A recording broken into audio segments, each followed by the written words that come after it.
Outlet Liquor is your place to buy a case. Stock up and save when you shop the lowest prices available every day at Outlet Liquor. You never have to wait for a sale. The more you buy, the more you save. Only at Outlet Liquor. What's your outlet? Welcome, everybody, to I'll Hang Up and Listen. Possibly the last one we do here for a minute. Joined by producer Steve, the man that works the magic behind the scenes. Colorado Avalanche, our Stanley Cup champions, preventing what could have been a dynasty or would have been a dynasty for the Tampa Bay Lightning, a team that is essentially, as we talked pre-show, that has essentially played 5 seasons worth of hockey in the last 6 years, which is insane. And Steve, I mentioned, before we came on, they just looked gassed. Yeah, that's the narrative that we've been hearing all series, that just Colorado just looks like the faster, stronger team. They got to step on the competition, and I think tonight is when it finally came to fruition. Obviously Stammers comes out within the first 5 minutes, just buries it right there in the crease, zero hesitation, letting everybody know this is why I wear the C, because this is what I do. And this is what I've been doing the whole damn time. But then after that, don't worry, doobie-doo. My heart is broken as well. And I think that's probably because right before I watched this game, I watched that unrivaled Avalanche and Detroit Red Wings documentary that just went up on ESPN+. And the Avalanche were kind of the bad guys when you look at the beginning of that beef. So just a tiny little bit of salt was still lingering from that, watching them win. But honestly, I was saying it as I watched the closing ceremonies there, that even when your team isn't the one to do it, the minute you start seeing those players lift the cup, you can't be mad anymore, because you're watching a couple dozen people realize a dream that they've had since before they could spell their fucking name. And it's arguably one of the most beautiful things you're ever going to see in sports, or maybe anything else. It really is, man. I tweeted out, right after they won, like, how can you not love this game? Like, the grind of the regular season, 82 games to get there. I expect the NHL did a great job this year in promoting the sport, especially on TNT. ESPN had its moments, but I think they really dropped the ball by making people have to pay for ESPN Plus in order to watch the games. I get it. Like, they're trying to, promote that platform. But at the end of the day, people don't want to have to pay anything extra to watch hockey. Like, and TNT just did a bang up job between Talk and Biz and that whole cast of characters. It's just a lot of fun to watch. I kind of wish TNT cover the finals. They should have. I think they earned that. I know ABC owned the rights, but nothing could beat, the characters like in that cast of in that panel. But just from the grind of the regular season to get to the playoffs, the grind of the playoffs, and then to get to the finals. You saw how, Landeskog sold his body out there at the end of the third period, lost his skate blade, and then had to be carried to the bench by McKinnon. And arguably, honestly, it was arguable, not arguably, it was too many men. But, it's kind of tough on the refs' part, too. I know they've taken a lot of heat this playoffs, and rightfully so. But it is tough on the referees to make that call in that late in the third period of a game of, what could have been, what was the Stanley Cup deciding game. That is a tough call. So just everything that went into it, and then just the celebration when the clock hit zero. The team celebrating, them taking out the cup. Obviously, Gary Bettman had COVID. Has COVID, so he wasn't able to be booed out of the building while smiling. By the way, he loves it. Presenting the cup to Landeskog, and who's he going to hand it to first? It was Cogliano, and then to McKinnon, and then to Jack Johnson, who's been in the league for 16 seasons. I think it was actually, not to correct you live on air, but I believe it was Eric Johnson he handed it to first. Oh, it was Eric Johnson? Yeah, the longest tenured Avalanche player on the roster. Okay, it was Eric Johnson. It was Eric Johnson, then Cogliano, then McKinnon, then Jack Johnson. Yeah. Okay. All right. Thank you. No, I'm thanking you for the correction. Cale Makar, 29 points in 20 games. As he stated, the most points by a defenseman in the last 30 years in the Stanley Cup playoffs. Just an insane performance. The kid has such a bright future ahead of him, and he's already reached the mountaintop. I just love everything about this game, and it's hands down. I don't care what anyone says. Not just the best looking and most coveted trophy, but the hardest to win trophy in all sports. Yeah. I mean, it's a long road to get there. Most people don't even make it. Half the league doesn't even make it to the playoffs.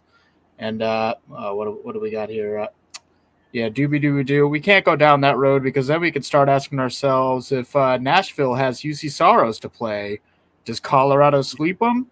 If Roman Josi is there playing against a team that doesn't get swept, maybe he's in the conversation. Possibly.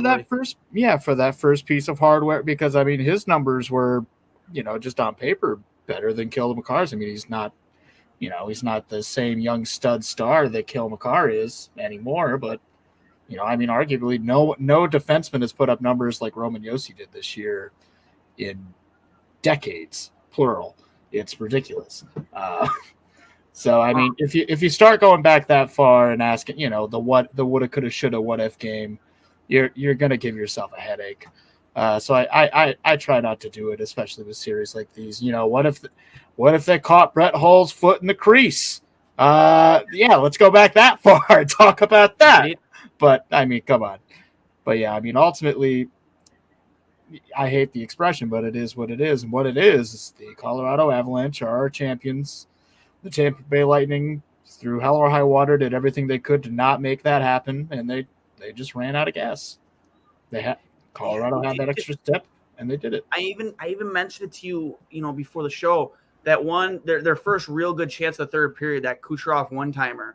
He got the shot off, and it was a good shot, but it just looked to me that he was either he's just concerned about hitting the net, but we've seen Kucherov unload on pucks before, man.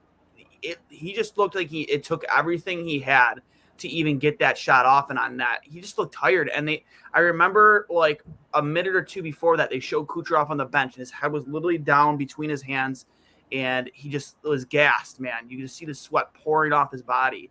And just like, I'm not going to say Colorado wanted it more, but man, Tampa has fucking played a lot of hockey over the last 5 years. And like you said, the change in elevation between here and Colorado, maybe it got to them. It's just the elevation. That's no joke, and they just look so gassed. Yeah, I mean the same thing was happening in the conference final between the Oilers and the Avalanche. I mean the Oilers are definitely less deep of a team, but for the last half of the game, Connor McDavid and Leon Draisaitl are pretty much perennially on the ice. Mm-hmm. They're clocking defenseman minutes as forwards because it's just, this is it. You got to give every last fucking drop of gas you got in the tank, and you're going to be gassed. You're not going to play your best hockey, but you're the best guy we got. So congratulations. You're going to be out there for the majority of those last 10 minutes in a do or die game. And I think that Kucherov is obviously no exception. So, I mean, he definitely looked like he had to put a little bit of his soul on that slap shot. And maybe if he went to the far side, knowing that Kemper was going to slide his way. I was actually just going to say that as a goalie, because Kemper read it like a book. Well, that's what I was going to say is, Kemper's anticipating that shot, not the initial shot from the puck from the passer, but he's expecting that puck to go to Kucherov, so he's anticipating. Maybe if Kucherov just holds up for a half a second, lets Kemper get over, and then he has that whole far side of the net to shoot at. Again, I think he's a right-handed shot, so it'd be shooting across his body. Yeah. But he was on the right-hand side. Yeah, so it would have been more difficult from that spot, being a right-handed shot.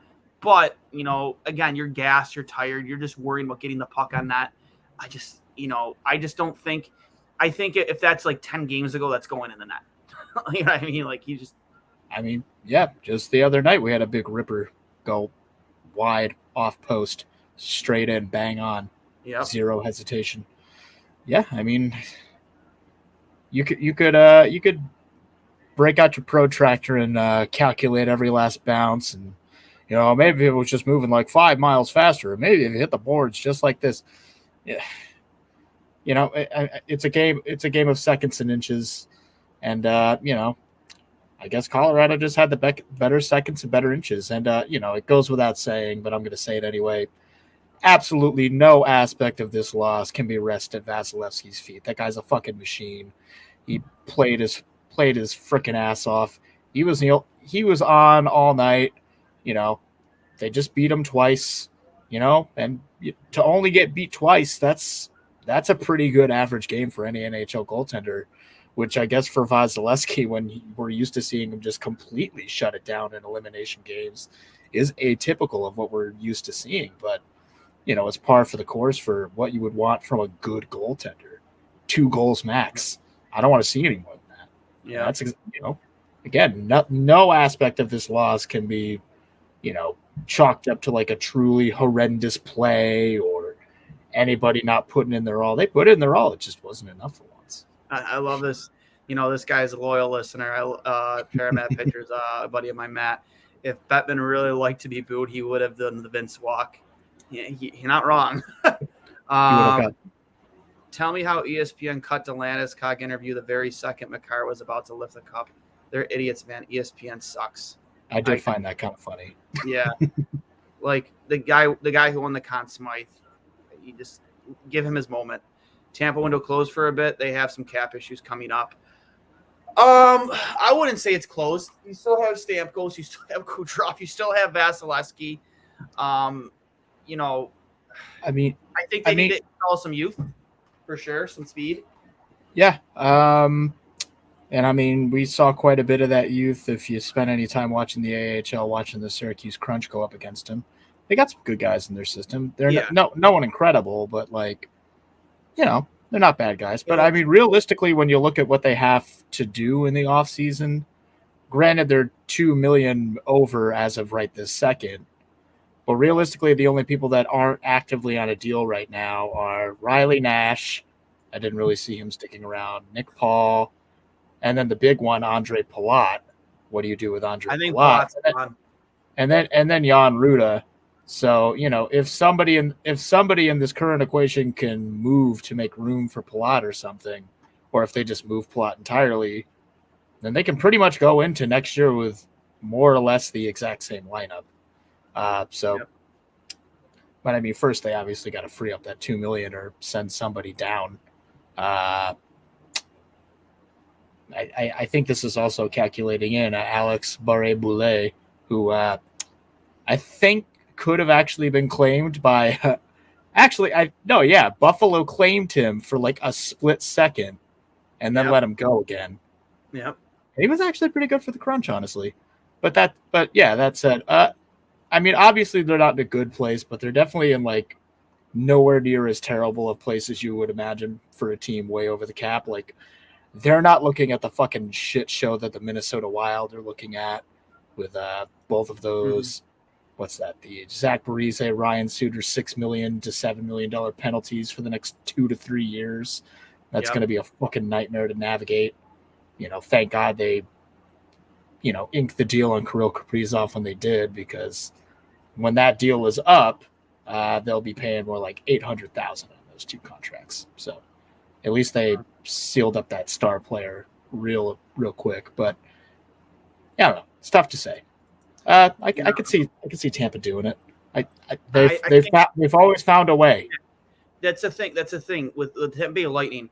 They always find those glue guys. I call them glue guys all the time. Last year was Barclay Goodrow, Blake Coleman, those guys that are playing their balls off to get a contract somewhere else, and that's what they happen here. I mean, Andre Palat, I wouldn't really classify him as a glue guy. He's been in the top 6 a lot for Tampa Bay.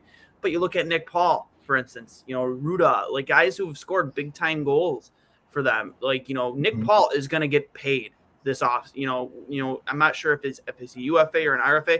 Regardless, that guy is going to get paid 100%, and he should. All the Lightning guys are UFAs for what Oh, it's they're all worth. UFAs. So Nick Paul is going to get paid by someone. He's a big boy too. So I love to see a guy like that Buffalo do it. I'd be so willing. I hope and pray that Buffalo is willing to, not want to say back up a Briggs, but go get a guy like Andre Palat, a guy with a winning pedigree who scores big goals and big moments. Like, go get that guy.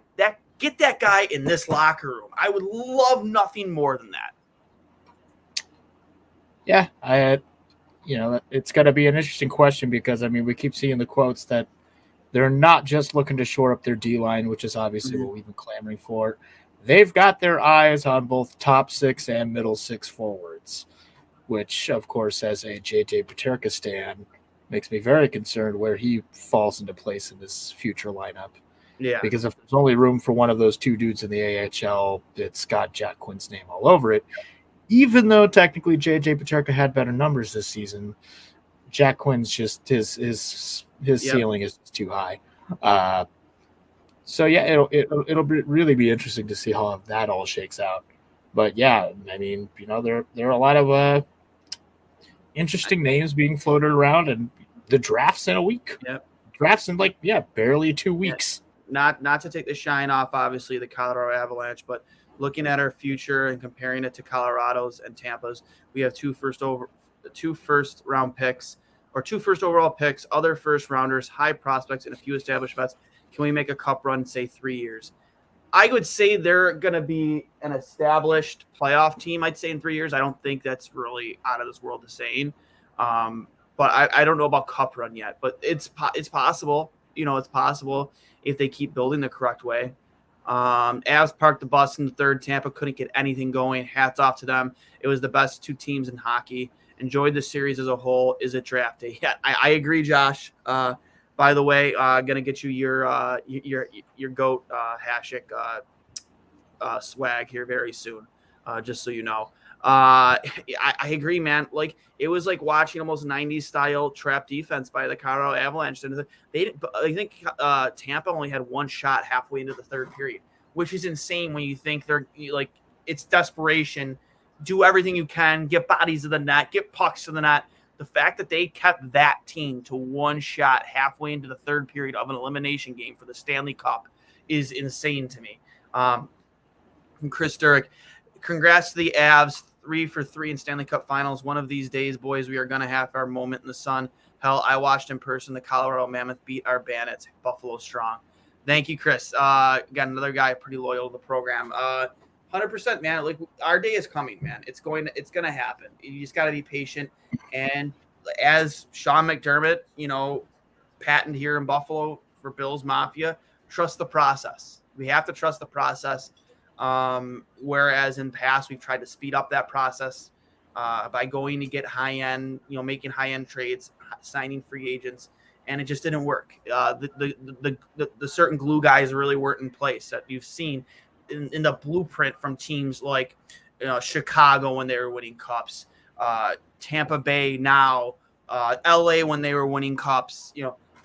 These teams that have really drawn up the blueprint. Colorado now, you have to build through the draft, and that's what Buffalo seems to be doing. Is there a way we can swing a trade for Alex DeBrincat? I mean, sure. I mean, why not? I mean, Buffalo has the assets to pass, but there's the thing. Like, I mean, is that what you want? Is that what this team needs right now? I mean, he would be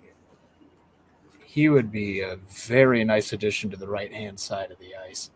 And there are some people, and I would consider myself among them, that I don't want to jinx it or anything, but the landscape of the Eastern Conference next year is gonna be quite different. We know for a fact at this point that the majority of the big names in Boston are going to start the season injured. Same goes for the Pittsburgh Penguins. We have no idea where Malkin and Letang are going to end up at this point. Whether they're still wearing those jerseys come October, we don't know. So with those 2 teams that have both been absolute staples and basically just a guaranteed slot in the Eastern Conference in the playoffs, having a little bit of a question mark over it. Again, never count them out until they're out, but definitely not starting their seasons on the best of terms. If Buffalo makes the right moves this summer, hits the gas hard, and does not do the thing that they've been doing for the last 5 seasons and just immediately pump the brakes in December and then nosedive till February, I think this team could break the drought next spring. I mean, it's not out of the question. It really depends. It really depends on what they do in net. I just don't, and I may be in the minority here, but I just don't think a spot on this team should just be handed to UPL. The guy has had his moments up at the NHL level, but he has been so inconsistent in the AHL, and he just really doesn't have a full body of work or have stayed healthy to show that, like, yeah, I'm ready to make this jump. I mean, I don't care what you did for the small sample size here in the NHL. It's nice, and it's shown that you can play at this level, but you need to make sure that you can play consistently in the AHL and stay healthy in the AHL before we just assume that you're going to be one of the guys in the NHL. There's a lot of good goaltenders out there that it might be available. Darcy Kemper being possibly one of them. That could have very well been the last game he played as a Colorado Avalanche. We'll see. He's going to get paid too, no matter whether it's in Colorado or wherever it might be. That guy is going to get paid wherever he ends up. So maybe it is Buffalo, and he's the bridge between till we get to Devin Levi or Eric Portillo. It's exciting. It's an exciting time to be a Sabres fan. But again, couple clicks for the Colorado Avalanche. Good for them, man. Well deserved. You beat an absolute giant to get there. It's all about timing, right? And building. Gabriel Landeskog is the youngest captain in NHL history.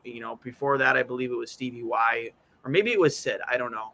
But I know at one point it was Stevie Y, Jonathan Teos. It was Jonathan Teos, I think, before this. But I mean, come on, man. It's just it's been a long journey for him to get to this point. Nathan McKinnon is an absolute monster. Cale Makar is going to be, a bona fide Hall of Famer, and just gonna absolutely give us highlight after highlight after highlight after highlight. That's the type of kid that's gonna really help put the NHL back on the map. Guys like him, guys like Rasmus Dahlin, guys like Roman Josi, and Connor McDavid, Leon Draisaitl, all these young kids that are coming to the league. Connor Bedard next year in the draft. He's absolute studs. Owen Power, yes, Owen Power. Come on. But I know. Come on. Bring it back home. These are the kids that are going to really put this game back on the map, and they have to. Trevor Zegras, these kids, they need to make this game exciting again. And the NHL has to do a better job of promoting itself. 100%. UPL health-wise is too big a risk to possibly keep him around. If we do keep him, let's see if he can play a full healthy schedule and start bringing consistency 80-90% of the year. I couldn't agree more, Chris. UPL is just a guy who hasn't given you enough consistently health, for sure health-wise. He's glass. He has so many lower body injuries, hip issues. It's tough to really rely on that guy to play a full 82-game season. In 82 games, your goalie, I know today it's not like it was 15 years ago where goalies are playing 65-plus games a year. Some still do, but it's more in the minority where you're having a 1A, 1B situation. And, but, it's you need a guy who's NHL level. I mean, NHL level that's not 41 years old. And, if you expect to really make a run at it this year, just to break the drought, you need consistency in net, and you need more in your top six, your bottom six, and on the blue line. Last year's team was a lot of fun to watch. They had their moments, but at the end of the day, I mean, we watched the best teams in the NHL over the last 2 months literally give everything they have. And in that finals, I'm sorry, Buffalo just does not compare to that right now. It's not, they're not even the same atmosphere. Yeah, Buffalo's got work to do. They do. But in UPL's defense, he has gotten run down here in Rochester, Lucic style. firsthand witness here. We need D-men who will not let that happen. Agreed. But just because it wasn't his fault, he's getting hurt. I mean, it's never really his fault. Doesn't mean it hasn't happened. It's still damage to his body. And, I just don't feel comfortable handing the reins over to a guy to be your full-time starter who can't stay healthy. So, Steve, if you had a day with the Cup, what are you doing with it? If I had a day with the Cup, I don't know. I'd probably try to plan it around some music festival or something, or maybe just take a camping for the weekend. I don't know, man. It's a tough call, right? What's that? I would absolutely 100% get a giant street hockey going, and we play for the Cup, right? Because you want to give everybody, your boys, your friends, the chance to lift the camp up after winning it. How cool would that be? I 100%. I would organize a massive street hockey tournament where the winner gets to, raise the cup, and then just let everybody who played, raise the cup, because that's just a cool experience. So I would absolutely 100% do that, without a doubt. Maybe even take it up to Toronto after. Yeah, I think I would spend the money I made winning the cup, buy the most irresponsibly sized amp, and then just place the cup on top of it and just go play that amplifier and guitar in a giant fucking field somewhere. Yeah. Bam! I fucking rock! I fucking won the cup! Suck my butt! Or something. I don't know. Suck my butt. Suck my butt. I just won the Stanley Cup. You can all suck my butt. That's what every single dude winning the cup is probably thinking, but they're too polite to say. It's suck my butt, dude. I just won the cup.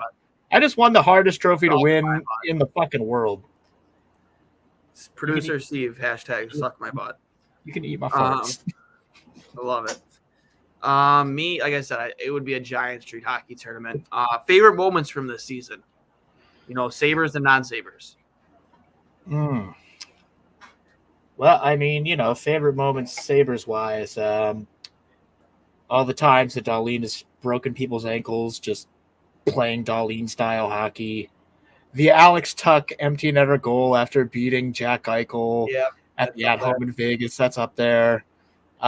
Being in the crowd for the Tage Thompson hat trick against the Stanley Cup champion Colorado Avalanche. That was pretty fucking cool. Were we at that game together? I can't remember. No, I was at that with my dad, actually. Okay, That one was amazing. We went to a bunch of games this year. Oh, yeah, we went to a whole bunch. RJ night, without a doubt. Oh, my God. I was tearing up. RJ night for sure is up there. I mean, Jack Eichel night, that was something special. Being able to be on ESPN leading up to that was pretty cool. Mind you, right after they interviewed Rick Jeanneret. They interviewed Rick Jeanneret, and then they interviewed me, Greg Wyshynski, and Arda O'Kale, interviewing me, which was great. And then let me think. Non-Sabres, I would have to say, what was that game? There was a huge brawl between two teams. It was a follow-up. I mean, always watching the Oilers Calgary games. Those have been a lot of fun. But it wasn't the Battle of Alberta. I feel like it might have been a game with the Blues, because I feel like it might have been one of those nights where Binnington pretended he wanted to fight somebody, but not really. Yeah. Watching Connor McDavid, was it against the Rangers maybe, where he danced through literally he danced the whole team. He did it. He did it a second time too. I think he did it to the Kings or something, and it was insane. Oh wait, no. I think it was the Jets, and he just went through the whole fucking squad. It was just that one quick turnaround goal from Makar where he goes to reverse it up the boards, and he puts on the brakes like fucking Maverick and Top Gun, and turns right back around, takes to the net. Tim Connolly's hits the backhand, had that much space to pop the puck up in. That was a filthy goal. Just, and then obviously seeing Toronto losing the first round.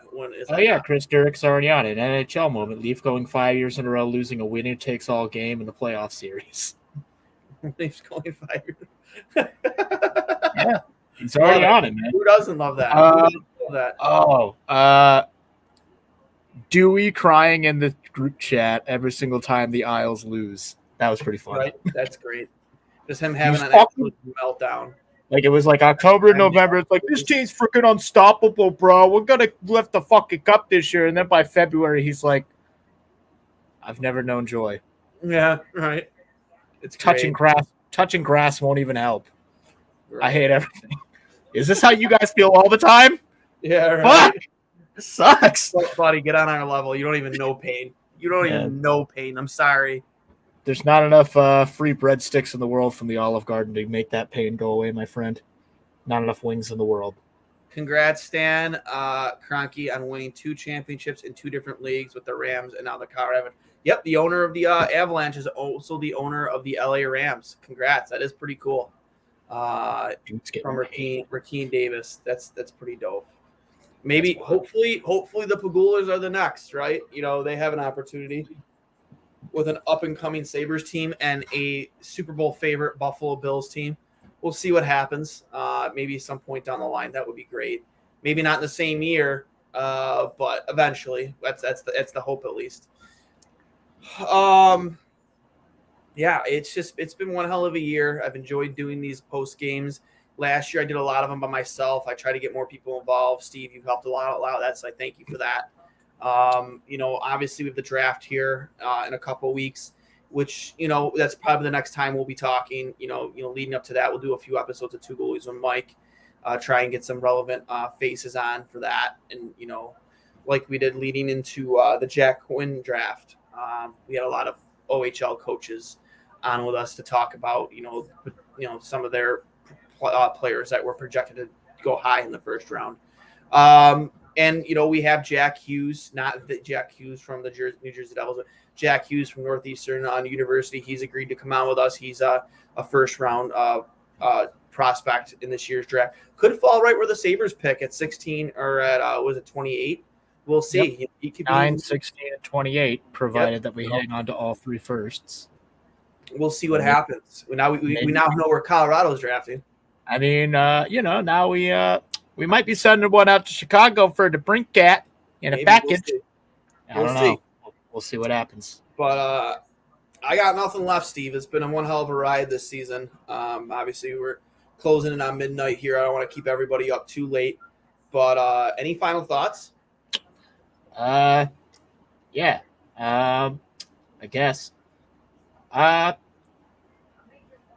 I think people have done a good job about being civil.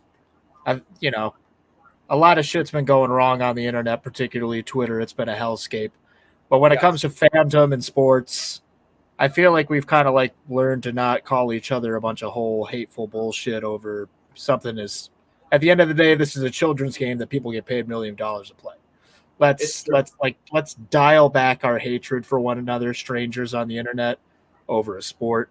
You know, that's not to say let's stop dunking on Leafs fans. Let's always dunk on Leafs fans. Always dunk on Leafs. We're never going to stop dunking on Leafs fans. Even though I love them, There has to be a mutual respect for one another. And I feel like I've seen more of that this year.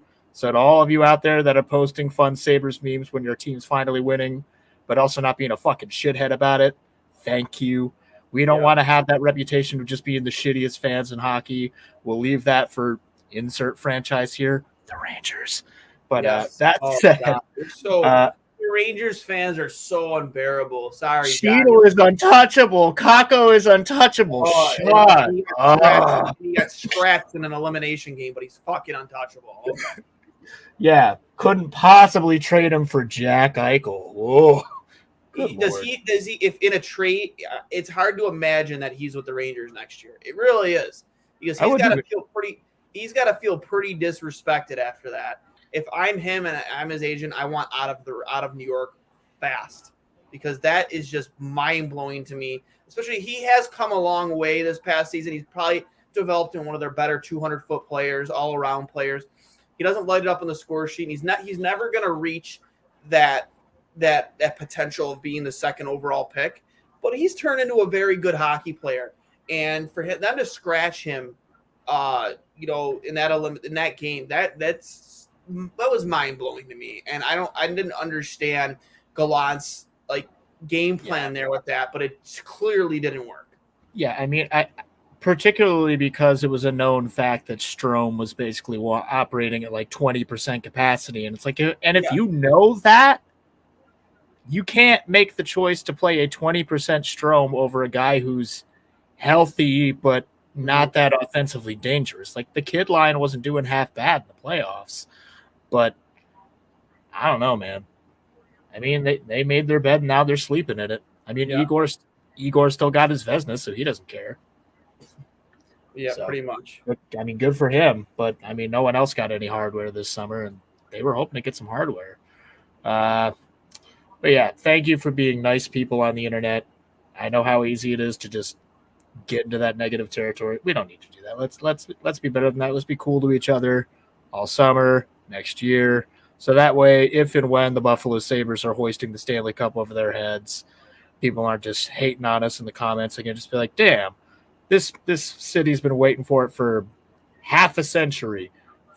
Congratulations. We are so happy for you. We don't want people shitting on us on the best day of most of our lives as sports fans. So let's just keep being cool to each other, all right? Yeah. That's pretty much my only final thought. Agreed. Let's just keep being excellent to each other, as that movie with the guys in it with the stuff. They go on the adventure or whatever. Heard it was pretty excellent. Something like that. Yeah, I can't wait to watch that documentary, man. Yeah, that documentary was sick, but it still kind of makes me low-key hate the ass for a split second. Mm-hmm. I agree. Sabres fans, we've experienced it all, right? Bills fans included. I would say we've seen rock bottom as a franchise, right? Like, I can't imagine getting worse than what it has been over the last couple of years, up until the last 3 months of the NHL of the Sabres season. I can't imagine that it get any worse than that. Starting with, I hate to put myself like in the lane with that, but when I went off on the radio, kind of like it being more polarizing, on a more national level, like crazy fucking lunatic fan goes off on the radio, on ownership, and then it kind of and then ownership censored, is censoring the fans, and then it transitioned into something a little bit bigger, and then there's more of a spotlight on it, and then the next season and the following season, Ralph Kruger, and then just the 18-game losing streak, and then firing of Ralph Kruger, and then the Jack Eichel debacle that was with the neck surgery, and the Sabres being held in a negative light there, not letting him get, what I mean? Everything that, I can't imagine it get lower than that, in terms of the image of the franchise. And then the last, again, 3 months of the season. And I took some, heat from this when I posted it. I love posting that video of the Alex Tuch empty net goal, because I really do believe that was a franchise changing moment. It's like it really altered the culture, because it was like the end of one era and the beginning of a new one. Out with the old and with the new. We were leaving Jack Eichel in our rearview mirror, and that picture, that still frame of after Tuch stripped Eichel of the puck and he's coming up the wing, and you see Eichel chasing, trying to take away the angle there by going that way, take away the 2-on-1, because Tuch was at like an impossible angle, and he's trying to take away the angle from the pass, and then Tuch just buries that puck. And it was really a franchise-altering moment, because it was the end of the era of Jack and Sam and Ristolainen and all of the bullshit coaching that we dealt with and management we dealt with, and just the terrible decisions. And it was the end of it all. And now you're in with this new, from that moment on for the next 3 months. And Sabres hockey was finally exciting again in this city, and people actually couldn't wait to watch games, and people went to games, maybe not still at a very high capacity, but people were watching with interest again. And I've never had this much optimism for a season more than what I have going into next season, and it still continues in a couple weeks of the draft. Yeah, I mean, I remember the last game of the year, the amount of times that, like, the amount of tweets that I saw from fans saying, this is the first time in a long time I want to say I don't want this season to end. Yeah. If I had like $20 for every one of those tweets I saw, I wouldn't need my security deposit back from the place I'm in right now. We have Matt here. Steve, thank you for saying that stuff. The world has been a shitty place this week. It's nice to see that sports is a place where we can take some solace at least. Agreed, man. It has been a pretty shitty week. Not to get political, but in this country, it's very disappointing. And, you try and find a silver lining, in other areas. And sometimes that is sports and kind of like an escape. And, when the world isn't really, I want to say going your way, but, world around you isn't really making the right decisions. And it's out of your control. Sometimes sports is the one escape that you do have. And, I hope things get better. I hope that, people smarten up and get their heads out of their asses. But, until we can control that narrative and control those things, which we can to a certain extent, I'm glad that we have such a good community around us of sports fans, to fall back on. Yeah, agreed.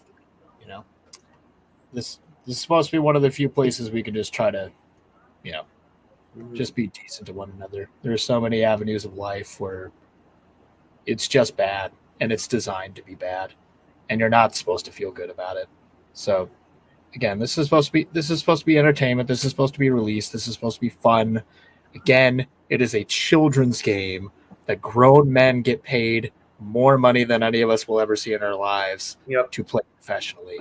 So allegedly, Colorado has already dented the cup. Of course they have. Like, yeah, I mean, wasn't that the story going around in Tampa when they were basically like chucking it in the fucking ocean or whatever? Or like, I feel like they took a jet skiing or something and they dented it then. Like, yeah, they had those pictures circulating around like the following morning where like the top, like that the cup has been through a modicum of repairs. Before we log off here, I got to see if I can find that because that's hilarious. Oh, that picture from last season? No. I'm assuming there's probably already a picture of it.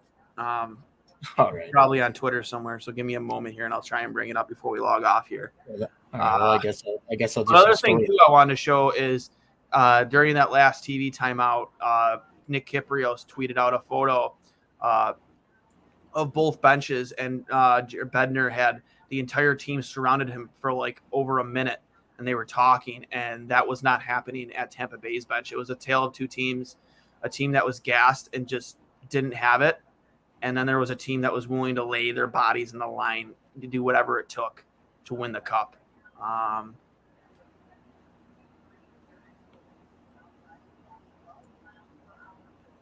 See here. Let me see if I can find it. Cup dent. It's gonna search that one here. Cup dent. Oh yeah. Shane has already got one. It's on the bottom. Is that a dent already? It does look like the bottom of the cup is already dented. Oh my God.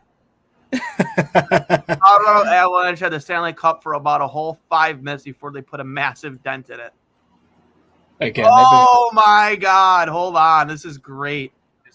I'm guessing you found the picture I found?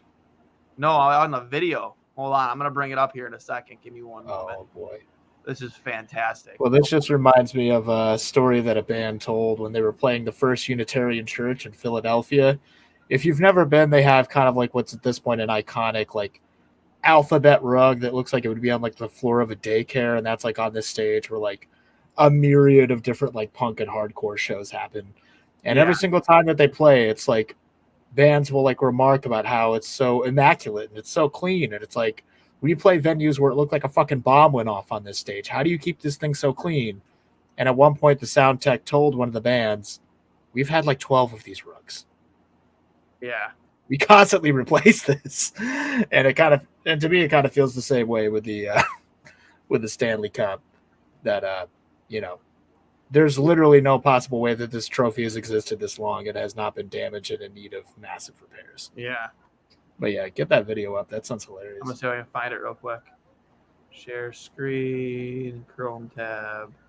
They Here had we to go. wait 21 years to get it back, and then they broke it in 5 minutes. Can you see it? Who is that? Who is that? Oh no! Oh shit! Is that 96? Is that fucking Rantanen? No, it's not Land. It might be Rantanen. Yeah, that's fantastic. Look at Oh. Kadri. You guys had it for 5 minutes. Had it for 5 minutes, and You had one job to do. he blows a tire. He blows a tire. That's fantastic. Oh my god! Oh my god. That's Somebody lost their skate blade again. Hold on. Oh wow! I'm gonna bring up. I just Holy- want to bring up that one picture real quick of that I mentioned with Kyprios. Nick Oh my Kyprios, God, right that's- here. That's amazing. One moment, I'll share that real quick, and then we'll get out of here. But this was it. Really was the tale of two teams. Right here. I don't know if you can see that or not. You see Bender had the entire team around him, and they were really obviously, you know, the remaining minutes of the game trying to game plan, lay your bodies on. Like, he's pretty much given the remember the Titans, Herb Brooks miracle speech right there. Whatever it takes, do whatever it takes.